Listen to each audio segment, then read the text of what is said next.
Bom dia, Ponta Pona Informa. Bom dia para você que acompanha também a Cerro Corá FM. Vamos lá com o nosso boletim esportivo desta quinta-feira, dia 14 de fevereiro. E vamos lá, eu vou aproveitar para mandar um abraço, né, para minha filha do coração, Isabela Guimarães, né? Hoje completando 18 anos, vai começar o segundo ano de medicina e que sempre me acompanha aqui, né? Pelo menos uma fã eu tenho, né, Tião Prado? E vamos falar, né, do nosso boletim esportivo, fazer um balanço aí do que aconteceu na noite desta quarta-feira, né, Tião Prado? Que não foi muito feliz para o São Paulo.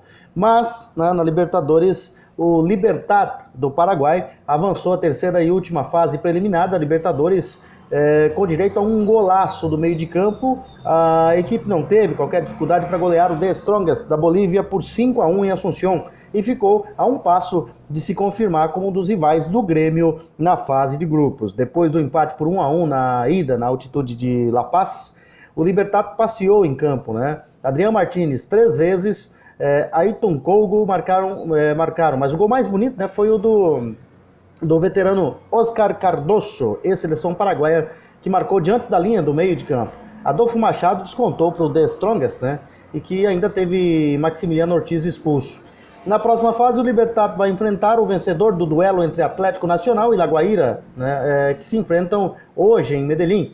Depois de os colombianos vencerem por 1-0 na ida, quem passar vai desse confronto aí, né, que tem a vantagem dos colombianos do Atlético Nacional do Medellín.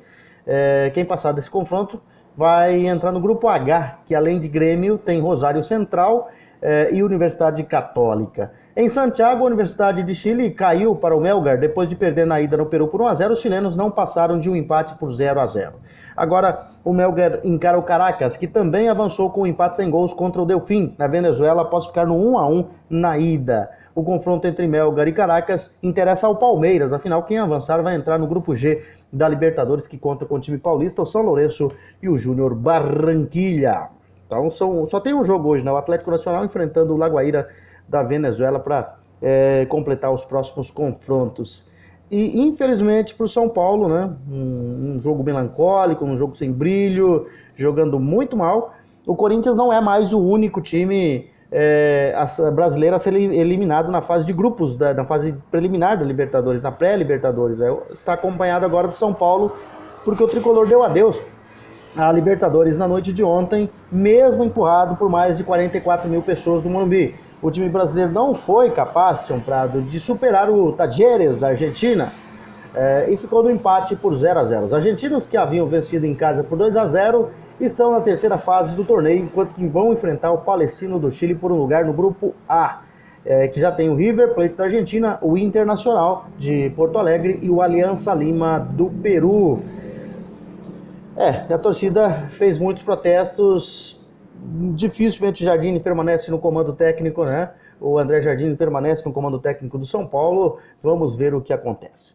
E vamos partir para a Copa do Brasil, né? A noite foi altamente positiva para os clubes catarinenses dentro da Copa do Brasil. Os seus 4 principais representantes que estiveram em campo pela primeira rodada saíram com vagas asseguradas na segunda fase. Chapecoense, Figueirense, Avaí e Criciúma. 2 goianos, Goiás e Atlético Goianense, também carimbaram as suas vagas. Nesta primeira fase, os times que são os visitantes, né, de melhor índice no ranking da Confederação Brasileira de Futebol, jogam pelo empate para avançar. Na segunda fase, o empate vai levar à definição da vaga para as cobranças de pênaltis.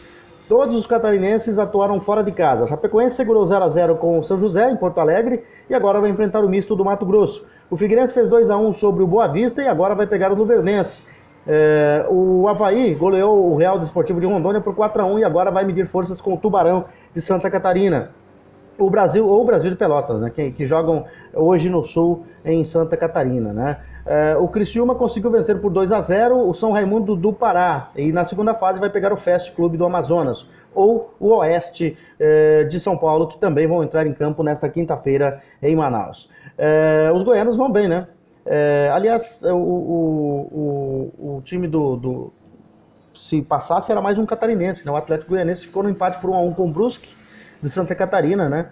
E como o time da casa, o time visitante tem a vantagem do empate, avançou, né, para enfrentar o Atlético do Ceará. O Goiás venceu por 2-0 o Sergipe e agora vai jogar em casa contra o CRB, que eliminou o Brasiliense ao empatar sem gols no Distrito Federal. Enquanto isso, o Vila Nova de Goiás foi até o Amazonas, empatou por 1-1 com o Manaus, garantindo sua vaga. O Vila Nova segue adiante contra o RT de Minas Gerais ou o Coritiba, que se enfrentam hoje.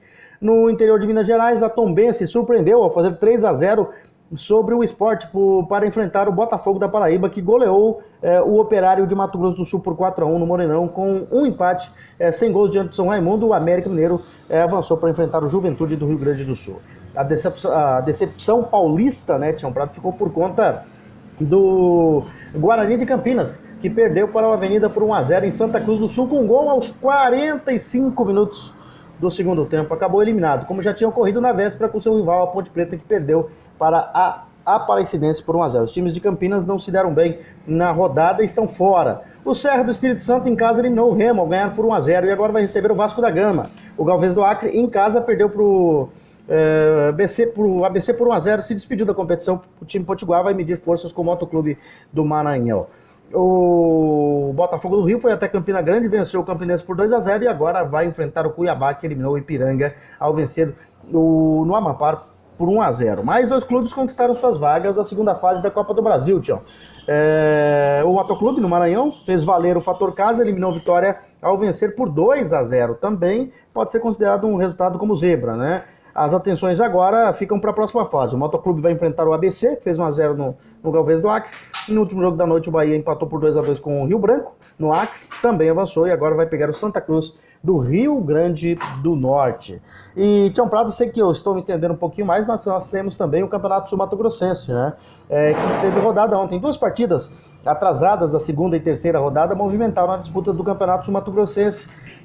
Jogando em casa, os 7 de Dourados e o Corumbaense venceram e seguem dentro da zona de classificação para a próxima fase. São 8 que se classificam. No duelo que abriu as disputas da tarde, o 7 de Dourados conseguiu no último lance contra o ABC a terceira vitória no estadual, jogando no estádio Chavinha, terceira vitória seguida, né? Em Itaporã, bateu o time campograndense por 1-0, gol do estreante Regis Wendel aos 49 minutos do segundo tempo, garantindo a festa dos milhares e 201 torcedores que compareceram ao estádio do Chavinha, os corajosos que foram lá.